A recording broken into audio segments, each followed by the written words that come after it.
ದಾಳಿಯಿಂದ ಗಂಭೀರವಾಗಿ ಗಾಯಗೊಂಡು ಹಿಮ್ಸ್ನ ಐಸಿಯುನಲ್ಲಿ ಚಿಕಿತ್ಸೆ ಪಡೆಯುತ್ತಿರುವ ದಿವಾಕರ್ ಶೆಟ್ಟಿ ಅವರನ್ನ ನೂತನ ಸಂಸದ ಶ್ರೇಯಸ್ ಪಟೇಲ್ ಶುಕ್ರವಾರ ಸಂಜೆ ಭೇಟಿ ಮಾಡಿ ಆರೋಗ್ಯ ವಿಚಾರಿಸಿದರು.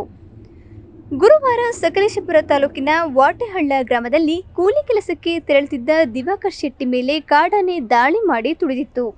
ತೀವ್ರವಾಗಿ ಗಾಯಗೊಂಡಿರುವ ದಿವಾಕರ್ ಶೆಟ್ಟಿ ಜಿಲ್ಲಾಸ್ಪತ್ರೆಯ ಐಸಿಯುನಲ್ಲಿ ಚಿಕಿತ್ಸೆ ಪಡೆಯುತ್ತಿದ್ದು, ಜಿಲ್ಲಾಸ್ಪತ್ರೆಗೆ ನೂತನ ಸಂಸದ ಶ್ರೇಯಸ್ ಪಟೇಲ್ ಭೇಟಿ ನೀಡಿ ಗಾಯಾಳು ದಿವಾಕರ್ ಶೆಟ್ಟಿ ಆರೋಗ್ಯ ವಿಚಾರಿಸಿ ಅವರ ಕುಟುಂಬಸ್ಥರಿಗೆ ಧೈರ್ಯ ತುಂಬಿದರು. ನಂತರ ಸುದ್ದಿಗಾರರೊಂದಿಗೆ ಮಾತನಾಡಿದ ಅವರು, ಕಾಡಾನೆ ಸಮಸ್ಯೆಗೆ ಶಾಶ್ವತ ಪರಿಹಾರ ಕಂಡುಹಿಡಿಯಬೇಕಿದ್ದು, ಈ ಬಗ್ಗೆ ಕೂಲಂಕುಷವಾಗಿ ಪರಿಶೀಲಿಸಿ ಅಧಿಕಾರಿಗಳಿಂದ ಮಾಹಿತಿ ಪಡೆಯುತ್ತೇನೆ. ಮುಂದಿನ ದಿನಗಳಲ್ಲಿ ಕಾಡಾನೆ ಸಮಸ್ಯೆ ಪರಿಹಾರದ ಬಗ್ಗೆ ಸಂಸತ್ನಲ್ಲಿ ಈ ಬಗ್ಗೆ ಧ್ವನಿ ಎತ್ತುತ್ತೇನೆ ಎಂದರು. ಪದೇ ಪದೇ ಕಾಡಾನೆಗಳು ಮಾನವರ ಮೇಲೆ ದಾಳಿ ಮಾಡುತ್ತಲೇ ಇದ್ದು, ನಾವು ಬಂದು ಗಾಯಾಳು ಆರೋಗ್ಯ ವಿಚಾರಿಸಿ ಮಾಧ್ಯಮದ ಮುಂದೆ ಹೇಳಿಕೆ ನೀಡಿದರೆ ಏನೂ ಪ್ರಯೋಜನ ಇಲ್ಲ. ಹಾಸನ ಜಿಲ್ಲೆಯಲ್ಲಿ ಹಲವು ವರ್ಷಗಳಿಂದ ಕಾಡಾನೆ ಸಮಸ್ಯೆ ಇದ್ದು, ಯಾವ ಸರ್ಕಾರ ಬಂದರೂ ಕಾಡಾನೆ ಸಮಸ್ಯೆಗೆ ಪರಿಹಾರ ಮಾಡಲು ಆಗಿಲ್ಲ.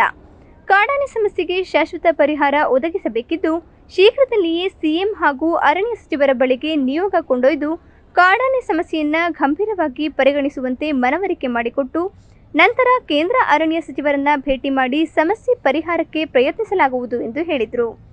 ಶ್ರೇಯಸ್ ಪಟೇಲ್ಗೆ ಅರಣ್ಯ ಇಲಾಖೆ ಅಧಿಕಾರಿಗಳು ಹಾಗೂ ಕಾಂಗ್ರೆಸ್ ಮುಖಂಡರು ಸಾಥ್ ನೀಡಿದರು.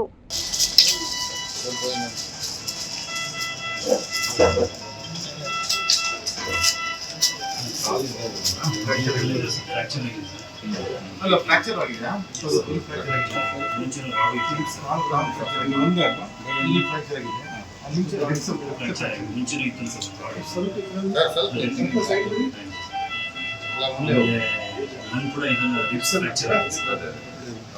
ಫ್ರಾಕ್ಚರ್ ಆಗಿದೆ ಸರ್. ಇದು ಮತ್ತು ಅಬ್ಡಾಮಿನಲ್ ಸ್ವಲ್ಪ ಇಂಜುರೀಸ್ ಆಗಿದೆ. ಈಗ ರಿಕವರಿ ಇದೆ. ಈಗ ಬಿಪಿ ಕೈಗೆ ಇಷ್ಟು ರಿಕವರಿ. ಇನ್ನು ಏನು ಇದು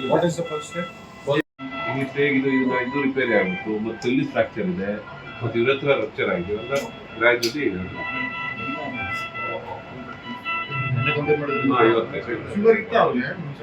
ಶುಗರ್ ಅಲ್ಲ ಸರ್, ಇದು ಮೈನೋಟ್ರೋಪ್ಸ್ ಹಾಕಿದೆ. ಮೈನೋಟ್ರೋಪ್ಸ್ ಇದು ಬಿಪಿ ಇರಲಿಲ್ಲ. 15ರಿಂದ 1ಕ್ಕೆ ಬಂದಿದೆ. ಈಗ 15 ಇತ್ತು, 1ಕ್ಕೆ ಬಂದಿದೆ ಸರ್. ನಾಳೆ ಅದು ತೆಗಿತೀವಿ ಸರ್. ಫುಲ್ ಶಾಕಲ್ಲಿ ಇಲ್ಲ, ಬ್ಲಡ್ ಲಾಸ್ ಇತ್ತು.